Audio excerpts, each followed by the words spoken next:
பெண்களுக்கு முன்னுரிமை எப்பயுமே நம்மளுடைய அரசு வழங்கும்.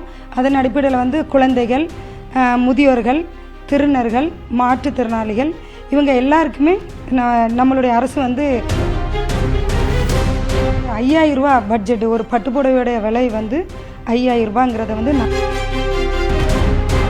தமிழக வெற்றி கழகத்தினுடைய முதல் பட்ஜெட் என்று தாக்கல் செய்யப்பட்டிருக்கிறது. இந்த பட்ஜெட்டில் அண்ணன் சீர் திட்டம் என்ற ஒரு புதிய திட்டம் என்பது அறிவிக்கப்பட்டிருக்கிறது. இந்த திட்டம் தொடர்பாக சமூக நலன் மற்றும் மகளிர் உரிமைத்துறையுடைய அமைச்சர் ஜெகதீஸ்வரன் நம்மோடு இருக்கார், கேட்கலாம். மேடம் வணக்கம். மேடம், இன்றைய தினம் அண்ணன் சீர் திட்டம்னு ஒரு திட்டம் வந்து அறிவிக்கப்பட்டிருக்கிறது. அந்த திட்டம் தொடர்பாகவும் அந்த திட்டத்துக்கு ஒதுக்கப்பட்ட நிதி தொடர்பாகவும் அந்த விவரங்களை சொல்லுங்க.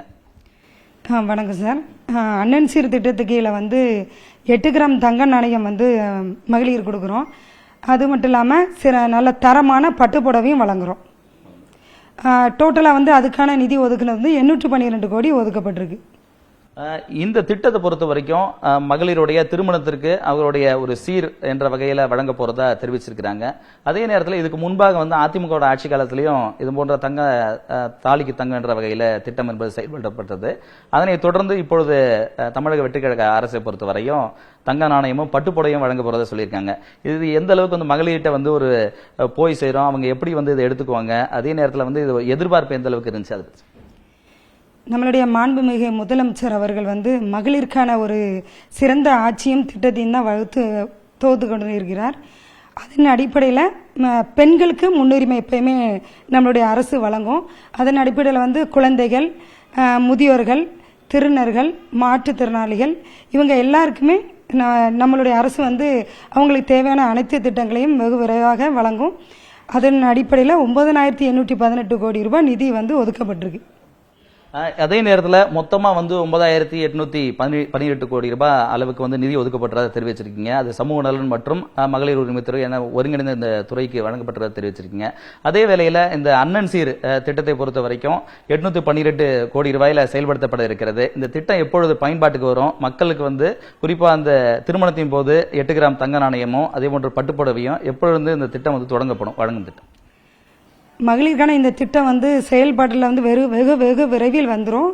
அது மட்டும் இல்லாமல் அது செயல்பாட்டில் இருக்குது. அது பற்றின விஷயங்களை வந்து நாங்கள் வந்து தொடர்ந்து பிரச்சனைகள் பற்றி தான் பேசப்பட்டு வந்துட்டு இருக்கோம். ஒரு விஷயமா வந்து கலந்து ஆலோசனை நம்ம சிஎம் அவர்கிட்டையும் கலந்து ஆலோசனை பண்ணிட்டு தான் இருக்கிறோம்.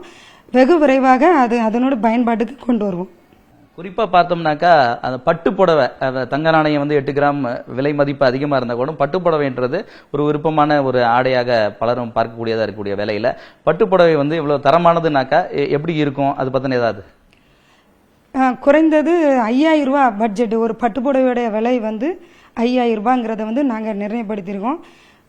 மக்களுக்கு வந்து 5000 ரூபாய்க்கு ஒரு தரமான பட்டுப்புடவை கண்டிப்பாக வழங்கப்படும். அது வழங்குறதுக்கு உண்டான எலிஜிபிள் அதில் இருக்குது. ஏன்னா 5000 ரூபாங்கிறது வந்து ஒரு பட்டுப்புடவைக்கு நம்ம மக்கள் வந்து அதை நிதியை ஒதுக்கிறோம் அப்படின்னா அது கண்டிப்பாக தரமாக இருக்குங்கிறது மக்களுடைய சிந்தனையும் கூட. அது நம்ம ஏற்கனவே நம்ம பேசியிருக்கோம். பட்டுப்புடவைக்கு 5000 ரூபா ஒதுக்கியிருக்காங்களங்கும் போது பல பெண்களோட நம்ம பேசி கேட்கும்போது ரொம்ப மகிழ்ச்சி அடைஞ்சாங்க. உண்மையிலே நாங்கள் வந்து சிஎம் விஜய் அண்ணாவுக்கு வந்து நாங்கள் ரொம்ப நன்றி சொல்கிறோம்னு சொல்லி பல பெண்கள் என்னிடமே அதுக்கு வந்து கருத்து தெரிவிச்சிருக்காங்க. நன்றி மேடம். குறிப்பாக நாம் பார்த்தோம் என்றால் அண்ணன் சீர் திட்டம் எப்படி செயல்படுத்தப்படும், அதில் வழங்கக்கூடிய அந்த பட்டுப்புடவை எப்படி இருக்கும் போன்ற பல்வேறு விவரங்களை அமைச்சர் ஜெகதீஷ் அவர்கள் நம்மோடு தெரிவித்திருக்கிறார். புதிய தலைமுறைக்காக ஒளிப்பதிவாளர் ஜோஷோவுடன் சுரேஷ்குமார்.